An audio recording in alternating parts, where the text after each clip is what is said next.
Hello JV viewers எல்லாரும் நிம்மதியோடு இருக்கீங்க நம்புகிறேன்.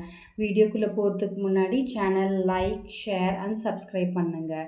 இன்றைக்கி இந்த வீடியோவில் என்ன பார்க்க போகிறோன்னா ஹெல்தியான கேக் எப்பயுமே நம்ம அன்ஹெல்தின்னு நினைப்போம். ஆனால் இன்றைக்கி நம்ம சேனலோட ஸ்பெஷலே இந்த கேக்கை எப்படி ஹெல்தியாக செய்ய போகிறோம் அப்படின்ட்டு தான். இந்த கேக் எதை வச்சு செய்ய போகிறோம் அப்படின்னா அரிசி மாவு, அதாவது நம்ம ரேஷனில் வாங்கக்கூடிய அந்த அரிசி வச்சு நம்ம எப்படி கேக் செய்யலான்னு இந்த வீடியோவில் பார்க்கலாம் வாங்க. ஃபஸ்ட்டு ரேஷன் அரிசி இருக்குது அப்படின்னா அதை கழுவி காய வச்சு பொடி பண்ணிக்கோங்க. அது நான் 1 கப் அளவில் எடுத்திருக்கேன். இப்போது பாருங்கள், இந்த கப்பில் போடும்போது அது ஈக்குவலாக இருக்கணும். ஸோ அதை ஈக்குவலாக லெவல் பண்ணிக்கோங்க. லெவல் பண்ணதுக்கப்புறமா நீங்கள் ஒரு பவுலில் ஆட் பண்ணிக்கோங்க. ஒரு ஜல்லடர் மேலே ஒரு ஐட்டமாக ட்ரை இன்க்ரீடியன்ட்ஸ் எல்லாமே ஆட் பண்ணிக்கோங்க. அதுக்கப்புறமா நம்ம சோடா மாவு ஒரு 1/4 டீஸ்பூன் மட்டும் நம்ம போட்டுக்கிறோம். அதுக்கப்புறமா பேக்கிங் பவுடர். இந்த பேக்கிங் பவுடர் பார்த்திங்கன்னா நம்ம 1/2 டீஸ்பூன் போடுறோம். ஸோ சோடாவோட டபுள் அமௌண்ட் நம்ம பேக்கிங் பவுடர் யூஸ் பண்ணிக்கிறோம். இதில் எல்லாமே இந்த ஜல்லடையில் போட்டுட்டு நல்லா ஜலிச்சு எடுத்துக்கோங்க. சம்டைம்ஸ் இந்த சோடா கட்டி கட்டியாக இருக்கலாம், இல்லை நம்ம மாவு அரைச்சதில் ஏதோ ஒரு டஸ்ட்லாம் இருக்கலாம். ஸோ அதெல்லாம் எடுக்கிறதுக்காக நம்ம இந்த மாதிரி ஜலிச்சுக்கிறோம். ஜலிச்சதுக்கப்புறமா ஜஸ்ட்டு சும்மா ஒரு ஸ்பேச்சுலா வச்சு மிக்ஸ் பண்ணிக்கோங்க. மிக்ஸ் பண்ணதுக்கப்புறமா நம்ம சுகர் ஆட் பண்ண போகிறோம். சுகர் ஃபஸ்ட்டு 1 கப்பு எடுத்தோம் இல்லைங்களா, அதோட 3/4 கப். ஸோ இந்த கப்பு அரிசியோட 3/4 பாகம் பிடிக்கும் இந்த கப்பு.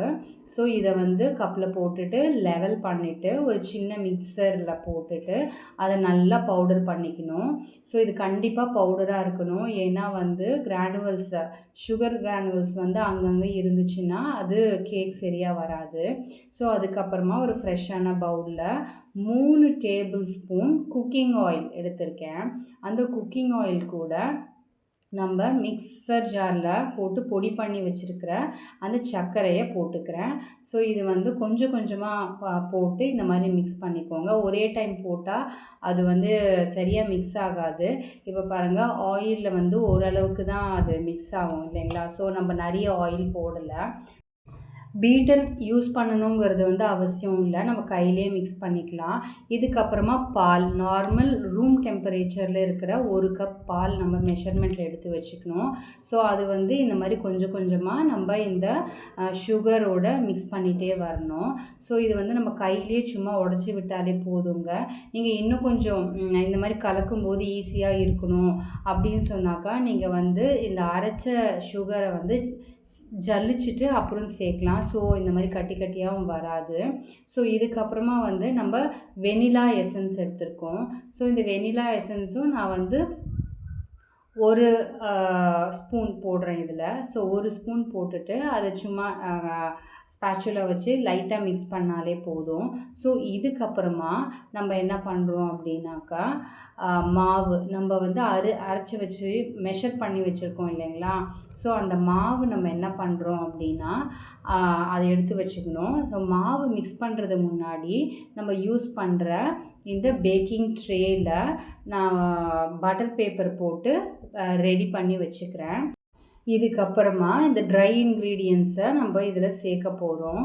ஸோ இதில் நம்ம என்ன பண்ணியிருக்கோம் அப்படின்னா, இந்த மாவு எடுத்து வச்சோம் இல்லைங்களா. ஸோ அதை இது கூட கொஞ்சம் கொஞ்சமாக சேர்க்க போகிறோம். நான் இதை கட் அண்ட் ஃபோல்டு மெத்தடில் பண்ணிங்கன்னாக்கா உங்களுக்கு மாவு இந்த ஃப்ளஃபியாகவே இருக்கும். நம்ம இதை கையில் மிக்ஸ் பண்ணாலே போதும், பீட்டர்லாம் வேணாம். பீட்டர் யூஸ் பண்ணும்போது அந்த ஃப்ளஃபினஸ் கம்மியாயிடும். அதுக்கப்புறமா திருப்பி நம்ம கொஞ்சம் கொஞ்சமாக பால் சேர்த்துக்கிறோம். பால் சேர்த்துக்கிட்டு ரிமைனிங் நம்ம இருக்கிற மாவையும் இதில் போட்டு மிக்ஸ் பண்ணிக்கிறோம். இதே மாதிரி கொஞ்சம் கொஞ்சமாக மிக்ஸ் பண்ணிக்கோங்க, கட்டி இல்லாமல். இது கட்டி வந்தாலும் அதுக்கப்புறமா கொஞ்சம் நேரம் கழித்து இதை பாருங்கள், இந்த மாதிரி மாறிடும். உங்களுக்கு இதில் கட்டியாக இருக்குது ஃபீல் பண்ணிங்க அப்படின்னா ஹேண்ட் ஒயர் விஸ்க் இருக்கும். ஸோ நம்ம அதை வச்சும் யூஸ் பண்ணிக்கலாம். நான் இது இன்னும் கொஞ்சம் பால் ஊற்றிக்கிறேன். ஏன்னா கொஞ்சம் திக்காக இருக்கா மாதிரி இருக்குது. இங்கே பாருங்கள், நடுவில் அந்த ட்ரை அரிசி மாவு அங்கங்கே இருக்குது இல்லைங்களா? ஸோ அது வந்து மிக்ஸ் ஆக டைட் ஆகிடும். ஸோ அதனால் இன்னும் கொஞ்சம் பால் ஊற்றி மிக்ஸ் பண்ணிக்கிறேன். இப்போ நான் வந்து ஒரு 1 மினிட்டுக்கு கம்மியாகவே நான் என்ன பண்ண போகிறேன்னா, எலக்ட்ரிக் பீட்டர் யூஸ் பண்ண போகிறேன். எலக்ட்ரிக் பீட்டர் கம்பல்சரி இல்லை. நம்ம ஒயர் விஸ்க் கையிலேயே கூட நம்ம மிக்ஸ் பண்ணிக்கலாம். ஸோ இப்போ பாருங்கள், நான் வந்து எலக்ட்ரிக் பீட்டர் யூஸ் பண்ணுறேன். ஸோ இது வந்து கண்டிப்பாக வந்து 1 மினிட்டுக்கு கம்மியாக தான் நம்ம யூஸ் பண்ணணும். ஏன்னா இன்னொரு முக்கியமான விஷயம் நீங்கள் நோட் பண்ணிங்களான்னு எனக்கு தெரியல. இதில் நான் எக்கே யூஸ் பண்ணல. எக்லெஸ் கேக் இது. ஸோ இது வந்து நம்ம கடையில் வெளியில் கண்டிப்பாக கிடைக்காதுங்க. ஸோ எக்கும் போடாததுனால கண்டிப்பாக 1 மினிட்க்கு கம்மியாக தான் நம்ம பீட்டர் போடணும். இது வந்து ஒயிட்டாக இருக்குது இல்லைங்களா? ஸோ கொஞ்சம் பசங்களுக்கு வந்து அட்ராக்டிவாக இருக்கணுங்கிறதுக்காக நான் கேசரி கலர் பொடி இருக்குது இல்லைங்களா? அது போட்டுக்கிறேன். இதுவும் ஆப்ஷனல் தாங்க. நம்ம ஒயிட் கேக்காகவும் சாப்பிடலாம். ஸோ இது கொஞ்சம் கலர் அதிகமாக இருக்குதுன்னு எனக்கே தோணுச்சு. ஏன்னா நான் போட்டுட்ட பிறகு தான் அதை நான் ஃபீல் பண்ணேன். இதில் இன்னொன்று கொஞ்சம் டிஃப்ரென்ஸ் என்ன பண்ணலான்னாக்கா, பாதி ஒயிட்டாகவும் பாதி ஆரஞ்சாகவும் போட்டால் ரொம்ப நல்லாயிருக்குங்க. பார்க்குறதுக்கு கலர்ஃபுல்லாகவும் அழகாகவும் இருக்கும். ஸோ இப்போ வந்து பட்டர் பேப்பர் போட்டு வச்சுருக்கிற பேனில் நம்ம ட்ரான்ஸ்ஃபர் பண்ணிவிட்டு அதை அப்படியே நம்ம வந்து அவனில் வைக்க போகிறோம். இந்த அவன் வந்து ப்ரீ ஹீட் பண்ணணும். 10 மினிட்ஸ் முன்னாடி டெம்ப்ரேச்சர் வச்சுட்டு வைக்கணும். ஆன் பண்ணுறதே அதே டைமில் ஆன் பண்ணக்கூடாது.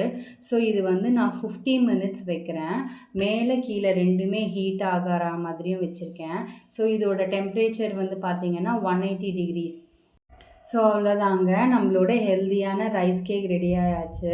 நம்மளுக்கு எப்பயுமே ஒரு கவலை இருக்கும், பசங்களுக்கு கேக் பிடிக்குது ஆனால் அது மைதாவில் இருக்கே அப்படின்னு சொல்லிட்டு. ஸோ ஜோ வித் வனி சேனலை அடிக்கடி பாருங்கள். இந்த மாதிரி அன்ஹெல்தியான டிஷ்ஷை எப்படி ஹெல்தியாக மாற்றி குழந்தைங்களையும் சந்தோஷப்படுத்தலாம் அப்படின்ட்டு உங்களுக்கு தெரியும். அதுக்கு ஒரு பெஸ்ட் எக்ஸாம்பிள் எங்கள் வீட்டு குட்டி வாண்டே இருக்காங்க. அவன்கிட்ட இந்த கேக்கை அரிசி மாவில் செஞ்சேன்னு சொன்னதுக்கப்புறமா அவன் ரியாக்ஷனையும் சாப்பிட்டதுக்கப்புறமா அவன் கொடுத்த ஃபீட்பேக்கையும் பாருங்கள். 1 2 3. சரி, இந்த கேக்கு நான் எதில் தெரியுமா செஞ்சேன்? ரைஸ் பவுடரில். பத்தியா சாஃப்டாக. ஸோ நம்ம ஹெல்தியான கேக்கும் சாப்பிடலாம். அரிசி மாவில் செஞ்ச கேக் சூப்பர். சாப்பிட்டு பார்த்து சொல்லு எப்படி இருக்கு. நல்லா இருக்கா? இது என்னது, பாதி கேக் எடுத்துகிட்டு போயிட்டியே நீ? இங்கே பாரு, இதுவா அதுவா ஏதாவது ஒன்று தான். இரு இந்த கையெடு. குட்டி பீஸ் அடுமா, குட்டி பீஸ் இதால கொடுங்க. அது இதில் வச்சிரு. வாயில வர ஒரு பீஸ் வச்சாச்சு. சரி, எப்படி இருக்கு? நல்லா இருக்கா? சரிங்க, இங்கே எல்லாருக்கும் டாட்டா சொல்லிடு. பார்த்தீங்களாங்க, இதை பார்த்த பிறகு உங்களுக்கே அந்த கான்ஃபிடென்ஸ் வந்திருக்கும். ஸோ நீங்களும் இந்த அரிசி மாவில் செஞ்ச கேக்கை வீட்டில் ட்ரை பண்ணிவிட்டு உங்கள் வீட்டு குட்டி ராஜா ராணிங்களுக்கு கொடுத்துட்டு அவங்களோட ஃபீட்பேக்கை எனக்கு கமெண்ட்டில் சொல்லுங்கள். மறுபடியும் உங்களை ஒரு புது இன்ட்ரெஸ்டிங்கான வீடியோவோட சந்திக்கிறேன். அது வரைக்கும் பாய். ஸோ ஜோ வித் வனி சேனலை லைக், ஷேர் அண்ட் சப்ஸ்கிரைப் பண்ணிவிட்டு என்னோட இந்த புது முயற்சிக்கு சப்போர்ட் பண்ணுங்கள்.